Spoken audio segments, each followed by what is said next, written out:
Hey guys, welcome back to Reap Reel. Hope you're all well.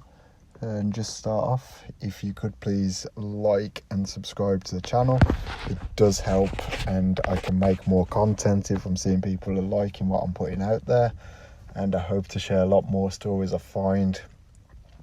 Also guys, if you have any links or your own stories you'd like to share, put them down in the comments and I'll be sure to get these up and narrate them. And yeah, hope you enjoyed the new story. Now we finished the SAR Officer stories that you can check out in past videos. I'm sure you'll find them. There's 9 of them. And yeah, it's gone to something a bit different. So this one, it is called How to Survive Camping. My Death is Following Me. It's wrote by Goat Valley Campgrounds, and this was found on Reddit. I run a private campground. Every year we host large events where we fill the campground up with people. If you've been reading along for a while, now you're probably like, I can't believe that this doesn't end horribly. But well, inhuman things tend to stay out of the way when there's a lot of people around. We still get ones that can interact with humanity fairly well, like Bew or the dancers. But other creatures find some dark holes and stay in it. Or they make an appearance. It's very late at night, when not many people are out, or in an area that's sparsely populated. Unfortunately, this year, I've got a bit of a wild card on the loose. If you're new here, you should really start at the beginning. And if you're totally lost, this might help. We will get around to this, guys, so just stick with us. This sounded an interesting story, so I'll just pick this up. This is the last week before our biggest event of the year. We had open camping this past weekend, but now we're done. No more people. This week is all preparation. I'm spending my time alternating between checking all of the water lines and making sure they still have pressure and screaming internally. That's proto yarn ball ex-harvester is still out there. After all, I can't find the harvesters to yell at them to fix them, and I can't get any more hunters to come out to help. Someone losing an arm tends to put a damper on people's enthusiasm. Typically, people are willing to deal with inhumane things until it gets hard. Then they call in the experts. Well, this expert is tired. I'm tired of dealing with this shit. It's not that I want to give up, quite the opposite. I'm tired and angry, and I'm at the point where I just want to follow the lights and beat the living daylights out of whatever they take me to with a crowbar.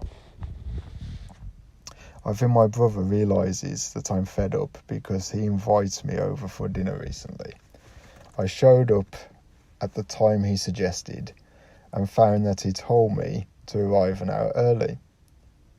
Then he vanished into the kitchen with his wife and left me with my not niece. To bond, I guess. I suspect he was just trying to get an hour away from the little brat.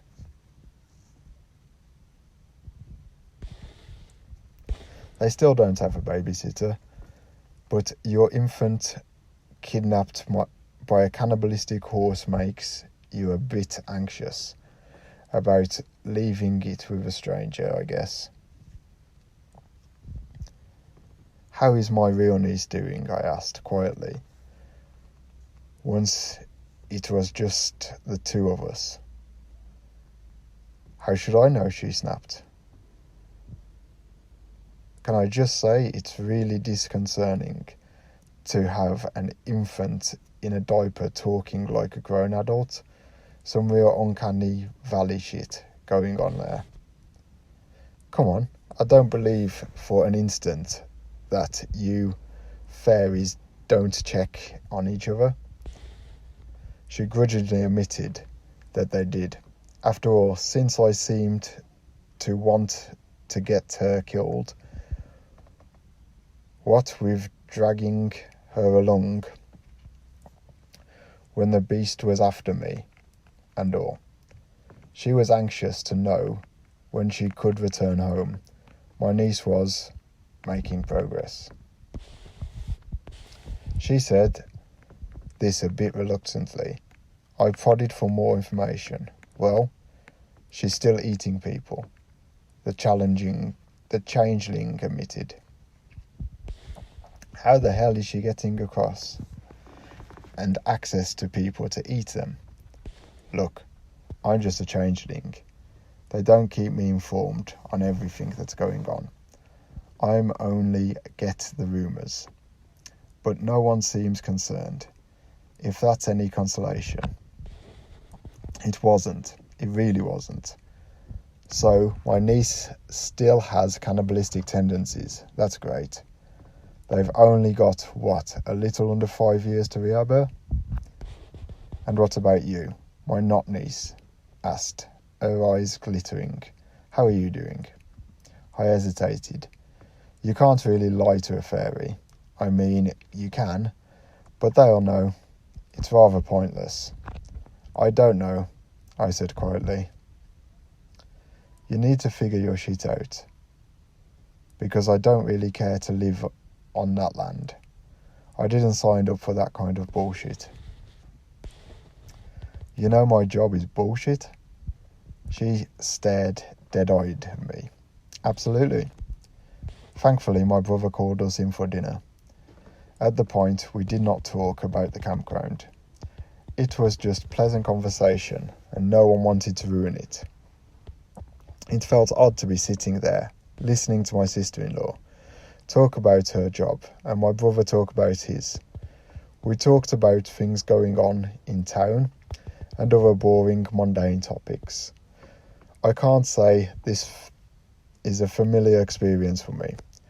Growing up, my parents always talked about the campground over dinner, even if only briefly. It was a constant presence in my life. I embraced it, while my brother fought to escape its pull. We struggle, each in our own way. After dinner, my brother followed me out to the car. He wanted to talk about the land, out of earshot of his wife. He's no longer pressuring me to sell the campground, at least. It didn't make much to change his mind, just a realisation that the beast is tied to our family, and it is no longer confined to the campground. It will follow us wherever we go. The only way out is, though, he said.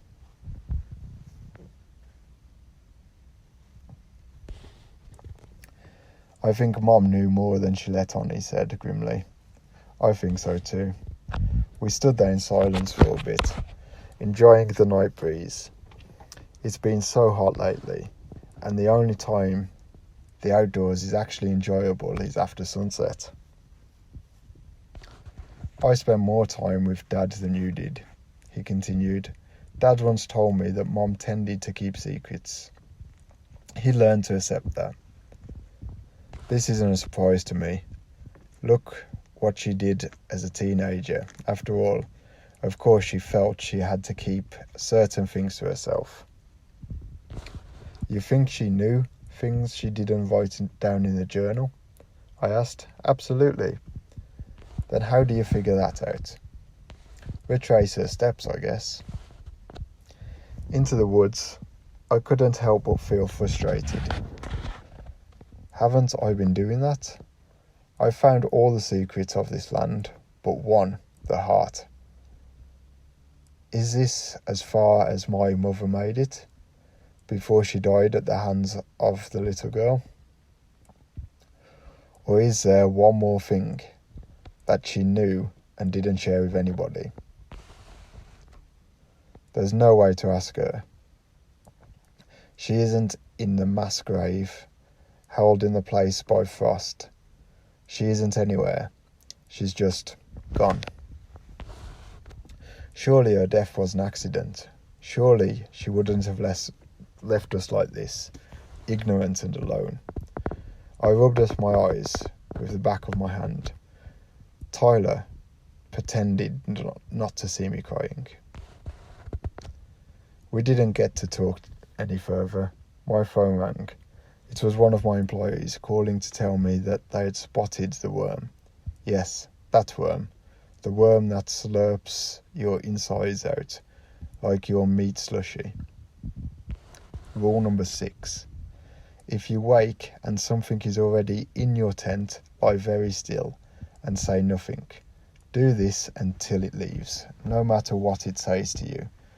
It can mimic the voices of those you know. Don't be deceived. We don't have anyone on the campground right now, though, I said.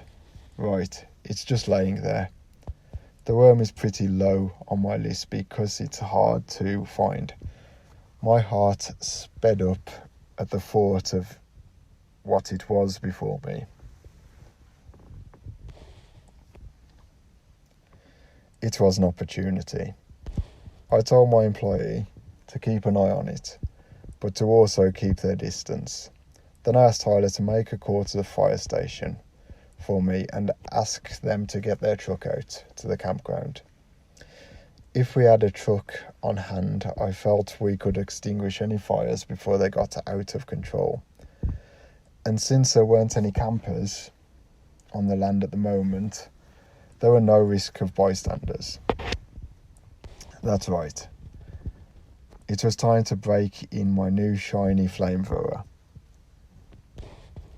Look, I've never had any issues with using fire as a weapon. It's humanity's oldest ally against the dark and all creatures it conceals, after all. It just has to be used carefully. The worm was spotted in a field, and while the trees were nearby, they weren't close enough to catch from a controlled burn. And while it's been hot, we've also gotten a decent amount of rain, so there wasn't any dry grass.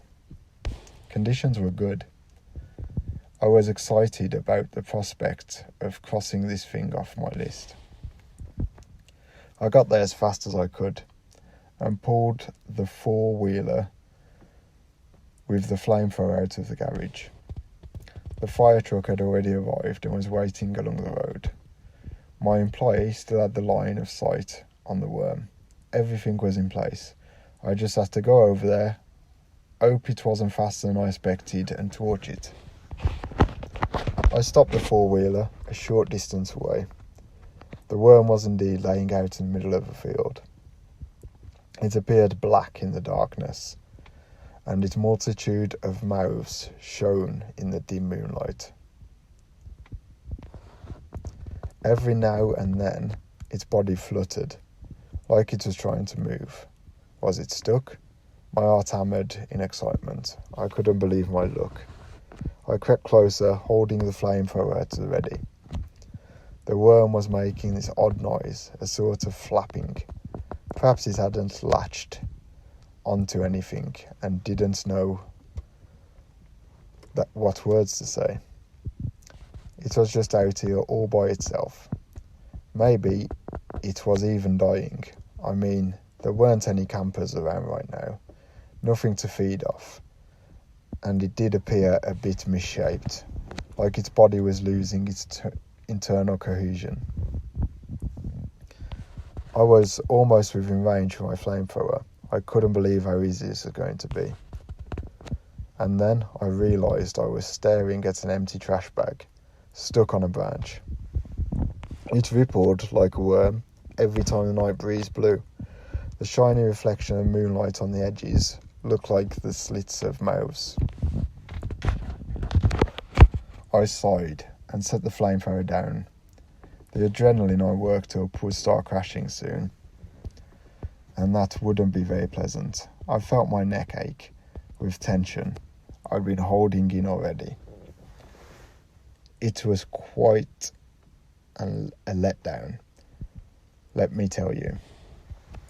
I got on the radio and told the fire truck they could head home. False alarm. I told my employee to head home too.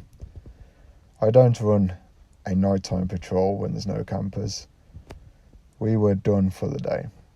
Then I returned to my four-wheeler and stood there, waiting for the adrenaline to bleed away. Slowly my heart rate began to return to normal.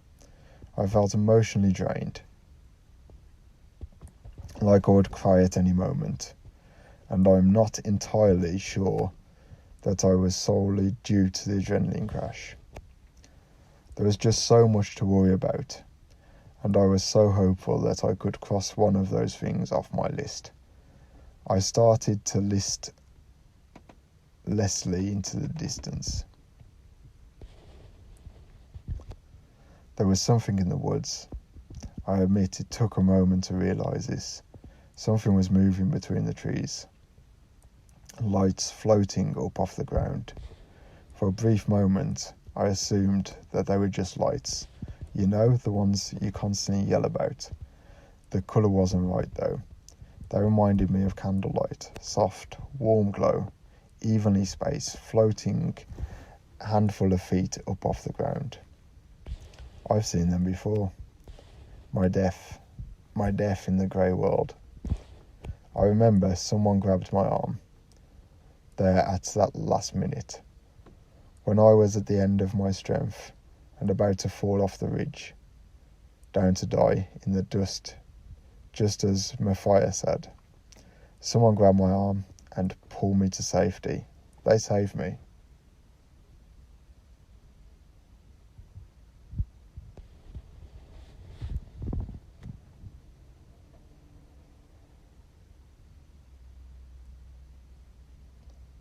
And the last thing I saw were lights hovering over me. My death saved me, and now my death has followed me out of the grey world. My hands were shaking as I turned the key in the ignition for the four-wheeler. I had to get out of here, to safety. I couldn't be certain that my house would keep me from finding me, but it was the safest place I knew of. I floored the gas and sped all the way back home, not daring to look behind me. The adrenaline was replaced by a naked fear, cold like ice in my veins. I felt it along my spine, like a faint touch, and I fought down the urge to shudder.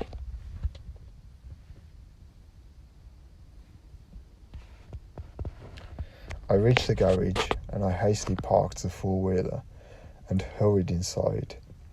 Shutting the garage door and then the interior door, I locked it, turned on all the lights in the kitchen, and went to the front door and looked out the windows. The lights were floating in the distance at the edge of the woods. They weren't crossing the field to the house. They just wandered back and forth along the tree line, pacing, not approaching, but nor were they leaving. It knew where I was. I stepped away from the window, heart pounding. Then I realised something else was amiss. It was quiet. I didn't even crying of the little girl. The first thought was that I left the window open. I dismissed it just as quickly. I don't open windows, no matter how hot it gets inside. But perhaps maybe one had broken. I didn't know. I just thought in my terror that this was one for my death had found me. That the little girl was inside.